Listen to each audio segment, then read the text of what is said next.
感謝粉絲的支持，非常感謝。Hello， 大家好呀，這裡是風琴佑。七傳已經有消息透露了，讓我們來猜一猜七傳各個職業的走向，有什麼職業可能會超標，又有什麼職業可能會進入下水道吧。Hello， 大家好，本期節目由風琴佑獨家贊助播出。什麼？你要白嫖？那給個免費的贊也可以，因為這對我真的很重要，謝謝啦。目前已知的七轉職業名字分別是鬥士的星隕魔劍、騎士的輝煌聖騎、術士的虛空魔導以及賢者的全知賢王。那我們先從鬥士開始分析吧。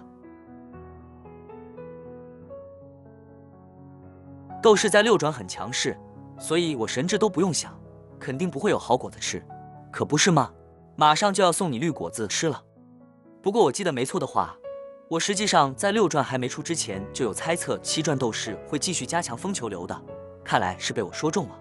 這個綠色秘法更是意義不明，建議大家試都不要試，除非你在賭七轉鬥士來一波大的風球流。從移動傷破、刷新機制以及結合剛剛說的風球來看，下一個賽季的七轉鬥士不出意外是會以無冷卻連擊流為主，不過很有可能是會像流刃火舞或者揚言風暴這類技能，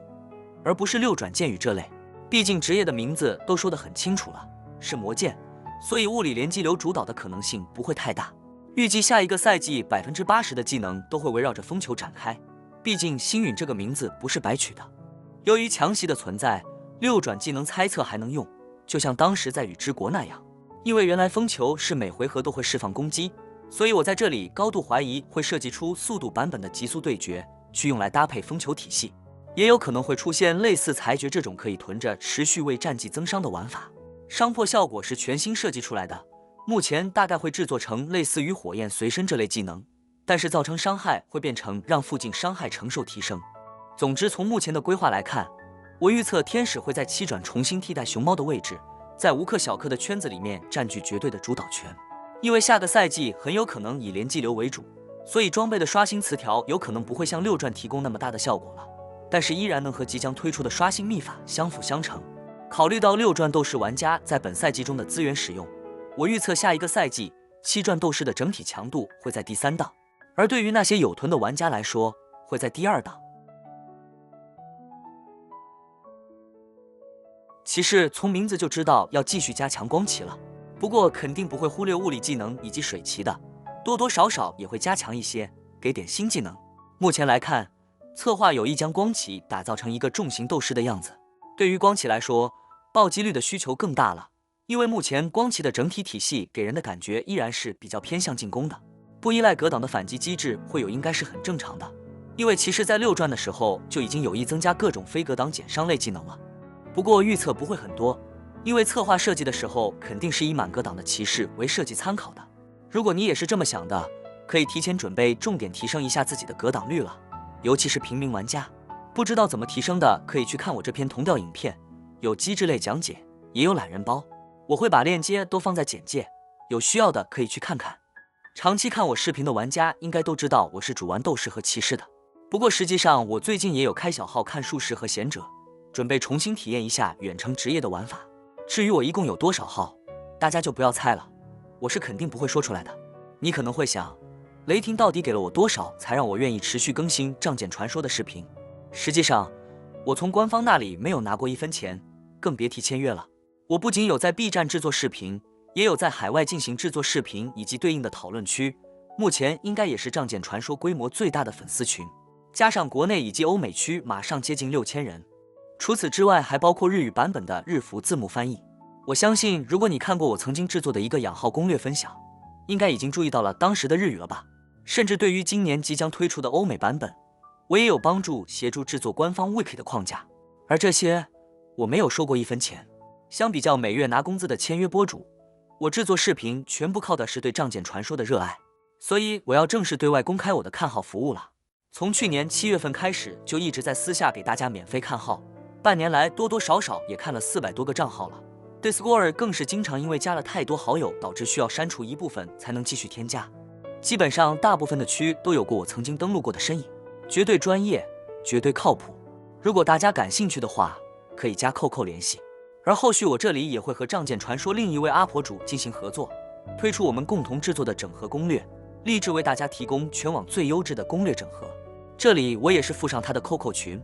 感興趣的也可以去湊湊熱鬧，也是希望大家可以支持一下我，為我回血。那說回術士，目前沒有重點提到果盤以及兵法，所以這裡想玩這兩個流派的玩家肯定是用原來六傳那套沒錯了，就是六傳的果盤秘法以及兵法的刷新機制。由於策劃沒有表示是加強方法的撕裂體系，所以這裡我會傾向於是一種全新的觸發機制體系。光法也是一樣，我在這裡猜測電網將會是一種類似於輔助狀態的存在，為後續玩家打出的電系秘法進行一種傳導或者連接性質。策劃沒有透露太多信息，但是很明顯七轉的光法將會大幅度提升群傷能力，而風法則會更加偏向對怪物觸發傷害的增強，而並非只在競技場中廣泛使用的出傷方式。浴火重生這個技能，說實話光聽名字就知道是什麼了。不過相對於鬥士部區提供的回血減傷，會更傾向於騎士加賢者的合體版。不過浴火重生是火元素技能，所以原本的傷害提升會變成把附近的地火吸收到身上然後自爆的一個效果。說實話，我在想，要是設計成回血加重置，像泡泡盾這種一次性保命技能，然後再加大量爆傷的提升，會不會更好？當然，說不定也是以攻擊力作為媒介進行生命的回復，也是一個不錯的選擇。兵法沒有明確寫會加強或者出新的玩法，更新一些可以和刷新機制可以配合的技能，算是一個普通的沒有什麼看點的新技能。賢者這裡有重點說是要加強侵蝕流，不過直傷肯定也是會有的。這裡侵蝕流的加強，我幾乎可以肯定是鼠都知道的傷害提升，或者每層增加固定傷害。因為侵蚀的疊层機制都很優秀，確實已經沒必要再推出新的疊層機制了。戰績這方面很大程度會設計一個比較優秀的群體引爆方式。終結之影不一定會推出上位版本，因為確實在單體引爆上，終結之影已經能夠滿足需求了。戰績這塊應該會向鬥士的連擊流學習，增加更多的多段傷害類戰績，有可能會通過降低觸發率的方式去平衡戰績本身的傷害，以及讓賢者回到澤之國那段時間對效果命中的依賴程度。召喚師這塊可能會出一個輸出類召喚物，不過重點應該會放在輔助類召喚物上，畢竟距離上一次出現優秀的召喚物還是4轉龍之國的草人，也是時候該推出更多優秀的輔助召喚物了。我這裡推測召喚物會偏向於玩家在副本當中的輔助，而不是對召喚師這個流派中對召喚物的一個輔助和增強，有可能會設計提升召喚物抗傷類的秘法，不過可能性確實不大。玩家也喊了不是1-2天了，這次不提的話確實可能性不大。目前召喚物比較大的問題就是在競技場中可能會導致不平衡，畢竟對於鬥士術士來說就是1-2個技能的事情，但是對於騎士來說，再增強抗傷能力，天都要塌了。目前已知的減傷召喚物很明顯是針對骑士過少的問題，應該會成為一個不錯的前排增益機器，類似原來那個行動力圖騰那樣不會被優先攻擊的。最後就是提到的狂士，如果我記得沒錯的話，狂士應該在4傳還是5傳有出現過，就是會讓敵人和敵人之間相互攻擊的一個負面狀態。我估計是想要提升賢者玩家在挑戰賽中的重要性，畢竟現在騎士在挑戰賽確實太重要了。